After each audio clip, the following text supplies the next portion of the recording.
பார்த்தீங்கன்னா கைஸ் வீராண ஏரி இதுலேருந்து ஆரம்பிக்குதுங்க. கிட்டத்தட்ட இதோட நீளம் பார்த்தீங்கன்னா 11 கிலோமீட்டர், இதோட அகலம் பார்த்தீங்கன்னா 4 கிலோமீட்டருங்க.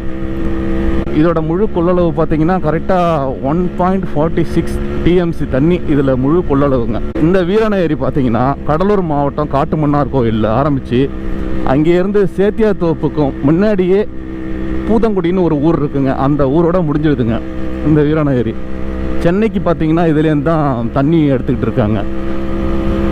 கிட்டத்தட்ட ஒரு 243 கிலோமீட்ரு. நான் சொல்கிற கிலோமீட்டரில் 1-2 முன்ன பின்ன இருக்கும். வீராண ஏரியில் இப்போ தான் தண்ணி வந்திருக்குது. இது ஒன்றும் அதிக தண்ணிலாம் கிடையாதுங்க. ஒன்றும் இல்லை கைஸ், நம்ம அங்கே வீராண ஏரியில் வந்து மீன் வாங்குவோம். ஏன்னா இது ஃப்ரெஷ்ஷாகவும் இருக்குங்க. நம்ம முன்னாடி இருக்குது பாருங்கள், இந்த கடை தான்.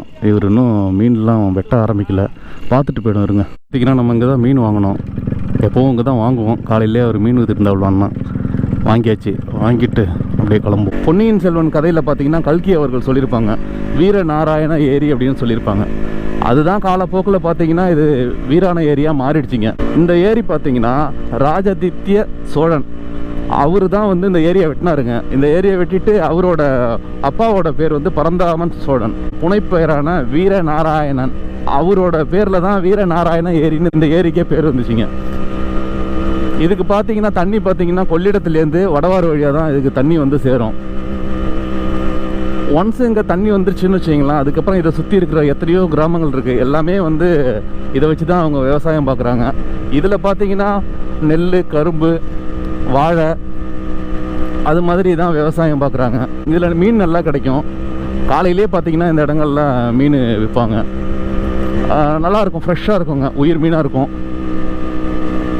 இங்கே லால்பேட்டையிலையும் மீன் கிடைக்குங்க. பட் ஆனால் இது வந்து ஏரி மீன் இங்கே கிடைக்கிறதுலாம் நல்லா இருக்குங்க. விலையும் பார்த்தீங்கன்னா ரீசனபுளாக இருக்கும். நம்ம எப்போ போனாலும் இந்த காட்டணும் பாருங்க, அவர்கிட்ட தான் நம்ம மீன் வாங்குவோம். அவர் இங்கே ஏரியிலேருந்து பிடிச்சி வந்து அப்படியே உயிரோடே வச்சுருப்பாருங்க மீனை. அப்படியே போனோம்னா வாங்கிட்டு போயிடலாம். நேற்றுக்கு தான் பார்த்தீங்கன்னா 500 ரூபாய்க்கு பெட்ரோல் போட்டேன். மயிலாடுதுறை போயிட்டு வந்தேன். பார்த்தீங்கன்னா இப்போ திரும்ப ரிசர்வ் விழுந்துருச்சு. பெட்ரோல் பம்பை வந்து மாற்றணும்னு நினைக்கிறேன்.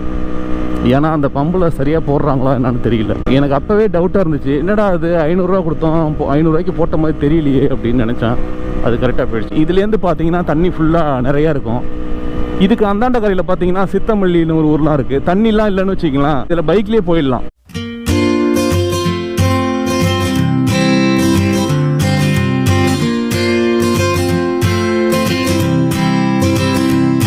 இந்த பக்கம் கொடிக்கால்னு சொல்லிட்டு ஊர் இருக்குங்க. அந்த ஊரில் பார்த்தீங்கன்னா வெத்தலை எல்லாம் பயிர் பண்ணுறாங்க.